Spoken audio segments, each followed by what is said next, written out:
नमस्कार, मैं रचना शर्मा चढ़ती कला एमटीवी देख रहे हैं सभी दर्शकों का स्वागत करती हूं। आप देख रहे हैं हरियाणा के समाचारों की शुरुआत से पहले एक नजर आज की मुख्य सुर्खियों पर।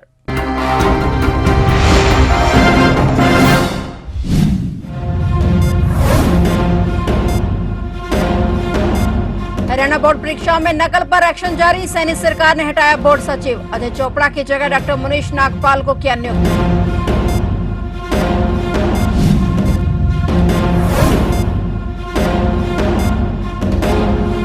हरियाणा में आज फिर आया भूकंप। फरीदाबाद में भूकंप के झटके से डोल गई धरती। लगातार आ रहे भूकंप ने विभाग की बढ़ाई चिंता।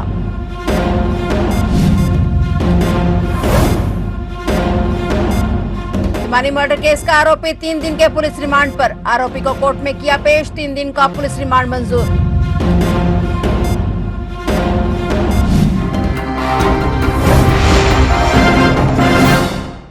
और अब समाचार विस्तार से।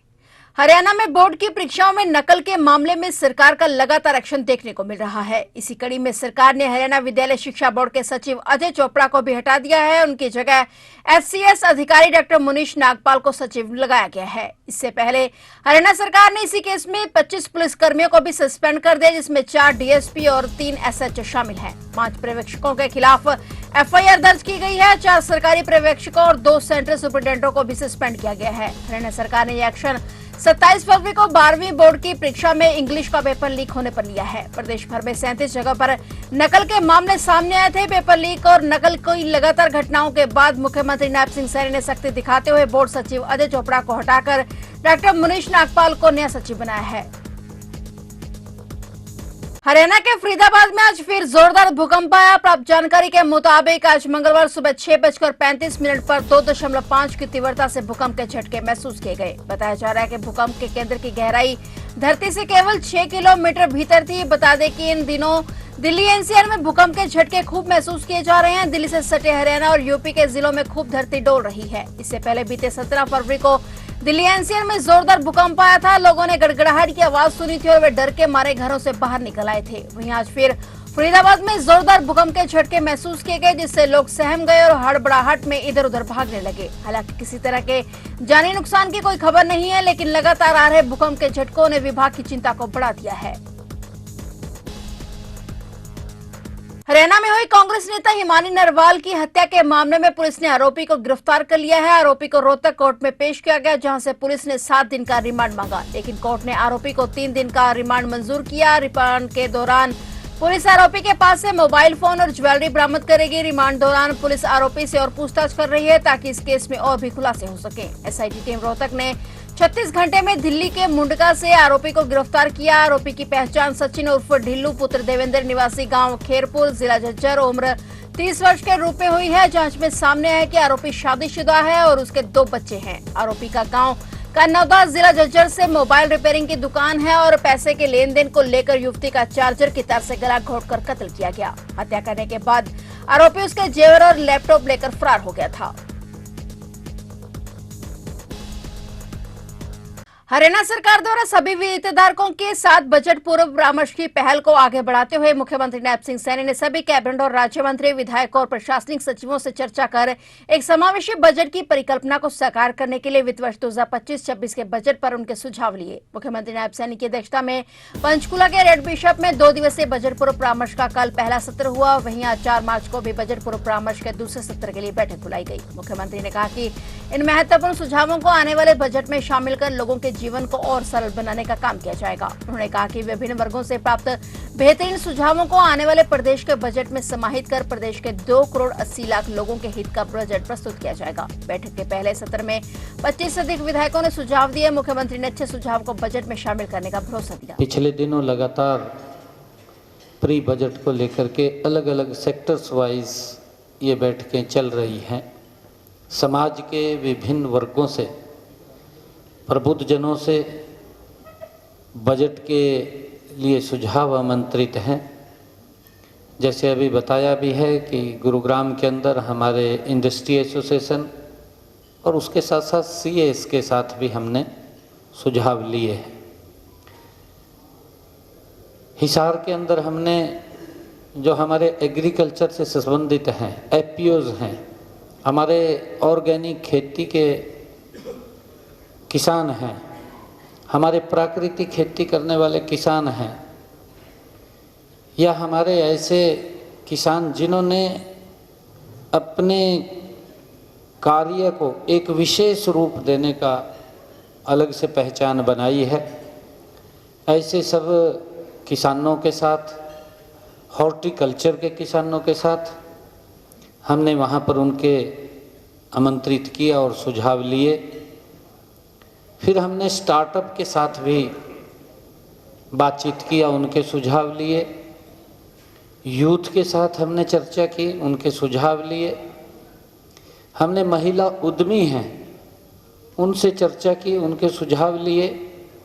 हमारी महिला प्रतिनिधि हैं उनसे चर्चा की। हमने जो हमारी महिला नमो ड्रोन दीदी हैं, हमारी सेल्फ हेल्प ग्रुप की बहनें हैं, ऐसे सब ग्रुपों से हमने अलग अलग उसके अंदर सुझाव आमंत्रित किए हैं। हमने टेक्सटाइल इंडस्ट्री से जाकर के सुझाव लिए हैं, उनके भी अच्छे सुझाव आए हैं।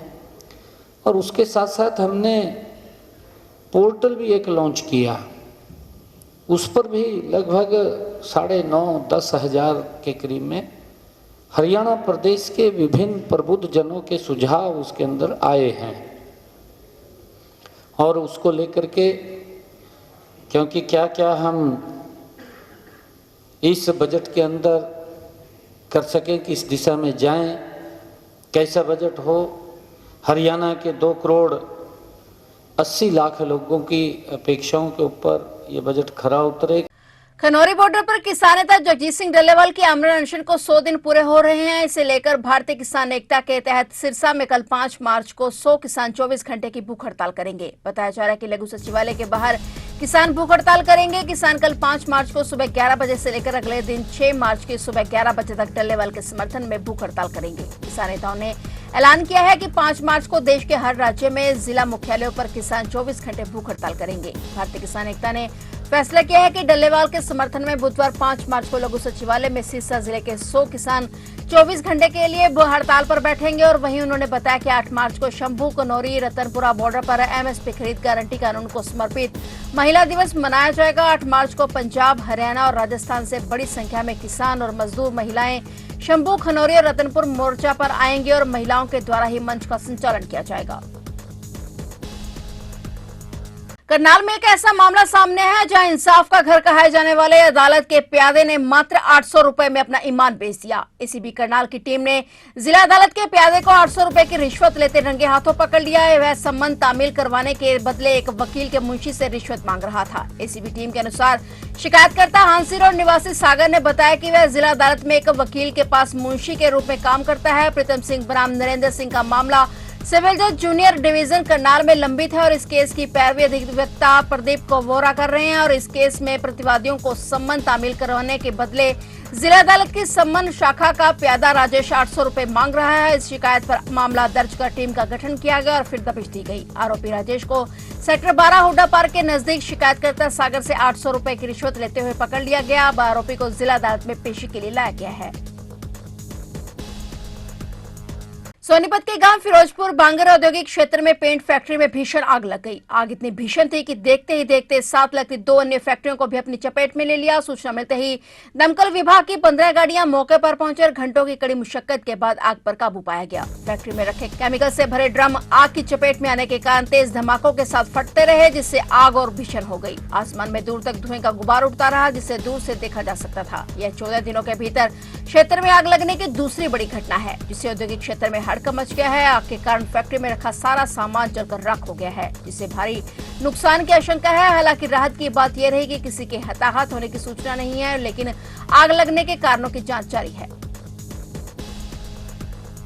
बहादुरगढ़ में तेज रफ्तार का कहर देखने को मिला। यहां एक तेज रफ्तार निजी स्कूल की बस ने मोटरसाइकिल सवार व्यक्ति को टक्कर मार दी, जिससे उसकी मौके पर ही मौत हो गई। मृतक की पहचान मांडोठी गांव निवासी 40 वर्षीय भूप सिंह उर्फ मन्नू के रूप में हुई है। हादसा बहादुरगढ़ बेरी रोड पर मंडोठी गांव के पास हुआ और हादसे के तुरंत बाद निजी स्कूल बस का चालक बस समेत मौके से फरार हो गया। घटना की सूचना मिलते ही पुलिस मौके पर पहुंची और मामले की जांच शुरू की गई। मृतक के परिजनों के मुताबिक भूप सिंह मोटरसाइकिल पर सवार होकर पानी लेने के लिए खेतों की तरफ जा रहा था और जब वह गांव से कुछ ही दूरी पर पहुंचा तो पीछे से आ रही एक निजी स्कूल की बस ने मोटरसाइकिल को जोरदार टक्कर मार दी, जिससे भूप सिंह मोटरसाइकिल से नीचे गिर गया और बस का टायर उसके ऊपर से गुजर गया। बाद में घटना की सूचना मिलने के बाद मंडोठी चौकी पुलिस से मौके पर पहुंची और शव को कब्जे में लेकर पोस्टमार्टम के लिए बहादुरगढ़ के सामान्य अस्पताल भिजवाया गया। पुलिस ने परिजनों के बयान के आधार पर मामला दर्ज कर लिया है। आरोपी ड्राइवर की गिरफ्तारी के प्रयास शुरू कर दिए हैं।